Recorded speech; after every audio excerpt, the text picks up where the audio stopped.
is a lot slower. And like seeing him still hold up even without the like crazy speed of a lot of other players, I think that's really just a testament to just how effective and efficient he is. It is, and actually, like, I mean, that is one of the pieces of annoyance when I play QMK.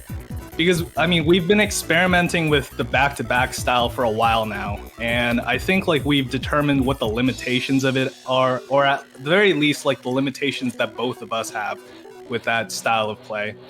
And so it's always infuriating when he decides to just opt out of the style in the middle of, like, our sets, because we typically play, like, sets first to 100 against each other, so there's a lot of changes to the meta in between.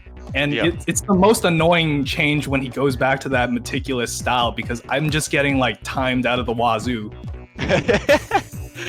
That's a great way to put it. And I mean, I think we also definitely see that. Diao not playing super fast either, though. I think Diao, I know he used to play really, really fast in Versus, especially in like Jstris Cup East. I remember his speed going really crazy. But I like from what I've seen recently, he's seemed to, I don't want to say it's like slowing down a lot. But I think he's been opting to go for more like efficient and effective decisions as opposed to like striding. Right. And I think, I mean, that's kind of happening here too. I mean, it's kind of crazy because both of them are playing slow. I feel like this is like chess level, you know, like GM style level of like King of Stackers play between these two right now. I mean, look, they're both playing at under 3 pieces per second, and they're just like watching each other, waiting for that down stack combo that Diao just sent over to QMK. All right, I mean, King of Stackers a little different, you know. I've credit to all my King of Stackers players, right? That's a great game. But yeah, that's the warm up. But yeah, it's definitely like a big change. You can also see in the APM, right? Last set, a lot of 150, 160. This warm-up was only 110 on both sides. Again, maybe both players playing slow for the warm-up, but either way, right? Like, very different sort of story compared to the last set. But yeah, looks like both players, again, commentators curse immediately, right? Both going so much faster than the warm-up game. Diao almost 4 PPS. And QMK also I almost playing, feel like right? the warm-up is just like pointless, because I mean, it seems to me the common theme is like nobody tries during the warm-ups. Yeah. So really, I think like what it is, at least to me, like the only other reason why I would want to do a warm-up is just to get the jitters out of the way. Yeah, it's true. It is nice to sort of relax a little bit. But yeah, QMK using 2 eyepieces there, but is still able to get down. Good find there in terms of that down stack. Oh, but man, right back up. combo. That was a huge spike. Yeah, oh man, QMK in a pickle. Oh, dang. And yeah, Diao gonna take that one. Crazy stuff. Look at that pacing too. Like he just proved us wrong. 3.8 piece per second. I think it was like 180 APM. Yeah, so he's keeping it up. For sure. I mean, like Diao again, his down stacks and spikes are crazy, but his pressure is not half bad either. And you can kind of get a gauge of like how much pressure he's actually sending based on the APM meter, because it starts off slow, but once he actually starts attacking, you see it pop right up. Like at the beginning of the game, he was operating at 90 APM. Look at where it is now. Yeah, it's like a slow build-up, right? I think again he doesn't want to send too much clean because he knows exactly what QMK will do with it, right? Spike central. That's so efficient because you can become so situational with your sends by doing that. I mean, imagine conserving all of your energy until like the very last hit, you know, so you know it's gonna like go. That's basically what he's doing right now. And you can also see that's, I mean, but as we talked about with the adaptations, right? QMK trying to play a lot faster now. As well. Last game, oh, that's a rough misdrop. I don't think he's going to find his way out of that. And that 4 wide is just going to seal it. Wow. Jeez. Damn. Wow. Yeah, some really crispy play coming over from Diao's side. You caught yourself again. Good Yeah, work. I did. Good work. It's gonna take a little bit, but yeah, it's you gonna got take it. a little bit. I didn't even realize before, so you know, this is some heavy level conditioning. Oh yeah. This would be like changing my keybinds at this point. I've been operating on those keybinds for 12 years now. Wow. This is what it feels like. Damn. That is a long time. Yeah, so got to restructure. Ooh. Yeah, ooh, QMK in like a little bit of a pickle. He has a little bit of cheese here, but Diao, I mean, QMK, that was a really hot down stack actually. Again, no surprise, right? This is QMK we're talking about. But ooh, juicy spike from Diao, but that down stack to save it, really good defense from QMK. Gosh, the way he times too, right? Like his defense in all aspects is just, I don't know. I'm salivating. That's what I'm saying here. Yeah, it's interesting, like the way that he's optimized his survival. One of the things that has happened a lot more recently, though, is like misdrops over on QMK side. It's kind of baffling to me because he's always seemed to be like such a consistent player. It's not so much that it's a problem. It's preventing him from going for certain continuations that otherwise might have extended his combos. I mean, to be fair, QMK, I feel like he's been pushing his speed a lot more lately in tournament, so the misdrops might be as a result of that as well. Right, that is a good point. Yeah, because he has been trying to make strides to improve his speed. He knows, like, for example, what he needs to do is play a whole bunch of sprints, just lab it out, improve that top speed average, you know, get those numbers up. The issue is, I mean, I don't know if anybody else feels this way. I personally just find 40 line really boring, and I know QMK shares this sentiment, so it's always been a point of reluctance. And in terms of like improving his speed, this is like the main barrier, really. Yeah, I mean, honestly, I'm right with you. Maybe I'm biased because my sprint is really bad and I haven't PB'd in like 6 months, but I agree. I agree that like sprint can often be kind of tedious and boring to grind. Right. Yeah. At least like when you get to those like top speeds, how much more work you have to do just to get that. Oh god, just to PB. shave off like a quarter of a second. Yeah, Insane. it's like diminishing returns, you know. Oh yeah.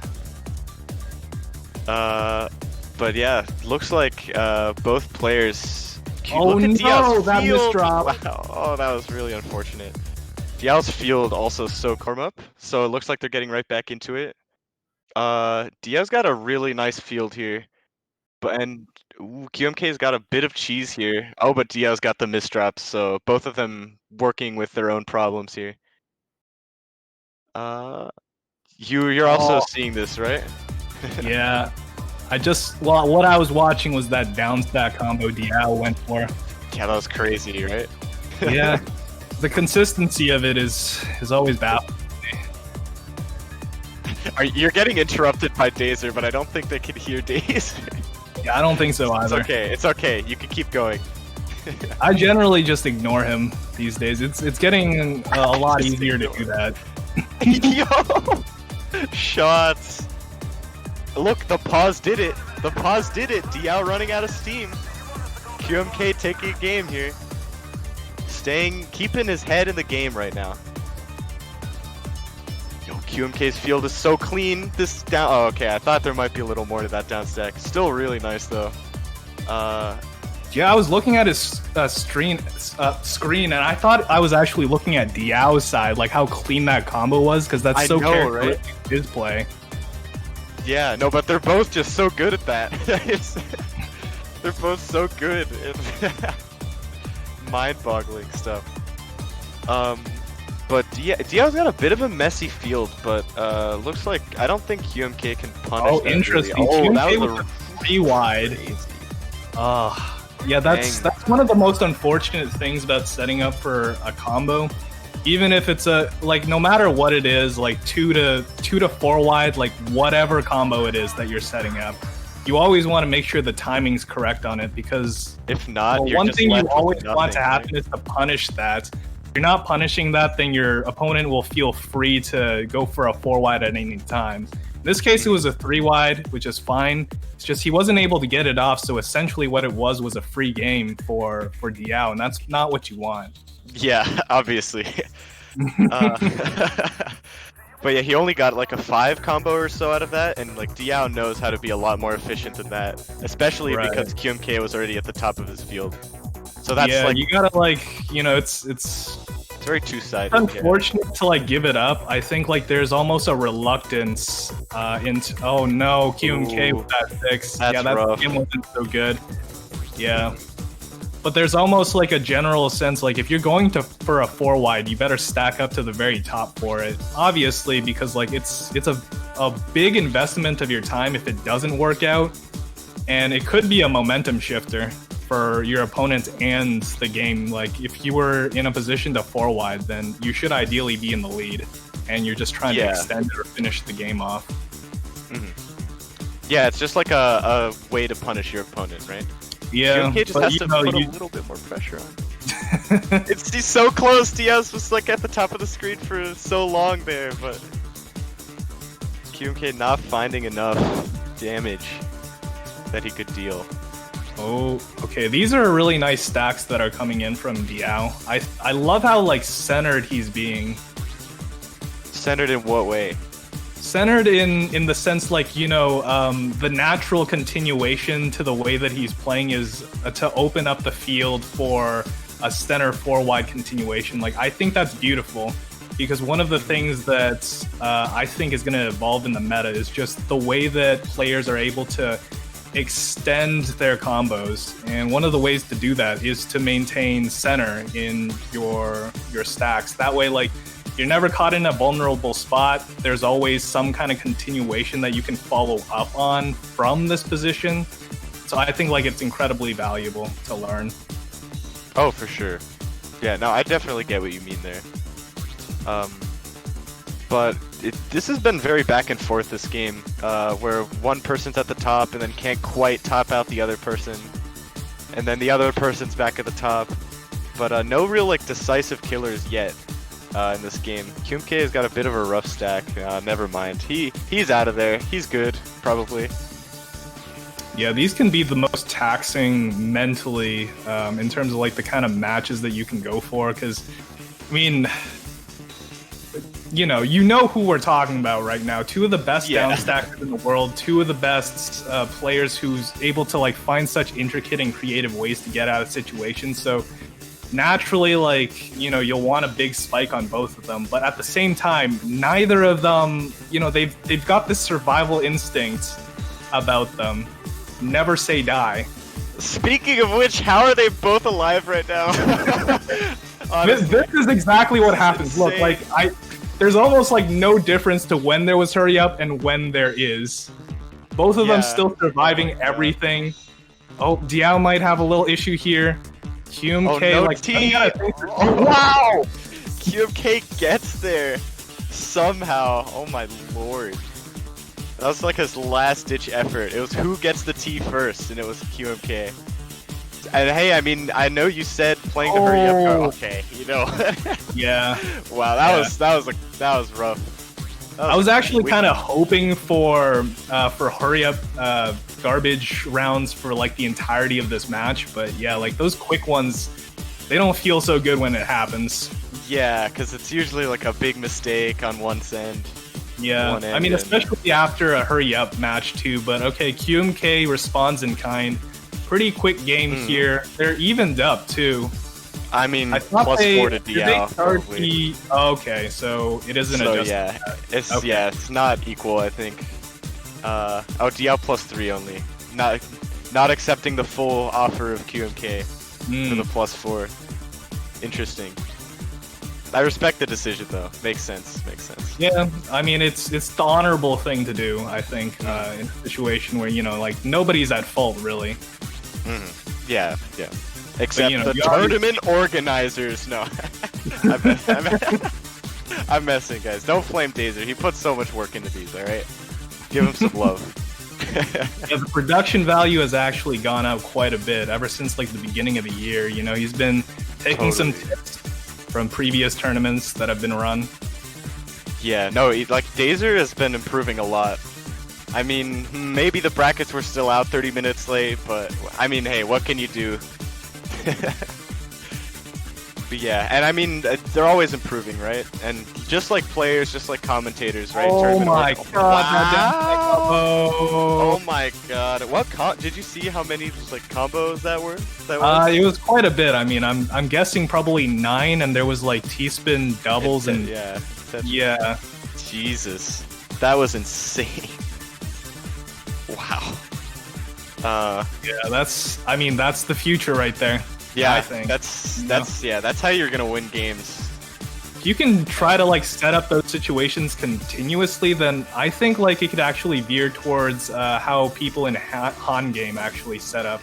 Except, you know, like more veiled attempts at tricking your opponent into like, what am I gonna do next? You know, kind of thing. But can you talk more about that? I don't know how many people are familiar with like the Han game meta, so. Oh, so Han game. To hear about that. It's very much like Tetranet 2, for example. Great game. Randomizer is really weird in that, you know, like it's not memorizable like it is in Guideline Tetris, but essentially what it was like Swiss cheese garbage for every single cent, and because of that, like one of the main things, also because they didn't reward T-spin doubles, so you know, like everybody just went for 2 wides or 3 wides. I think the future is probably going to be like that, except, you know, like you're gonna mask it underneath a whole bunch of Prophecy downstack combos and a whole bunch of 4 wides and, you know, all that stuff. Dang, and that's it. It looks like really unfortunate, sad misdrops. Also, that looks like it was +4 in the end, but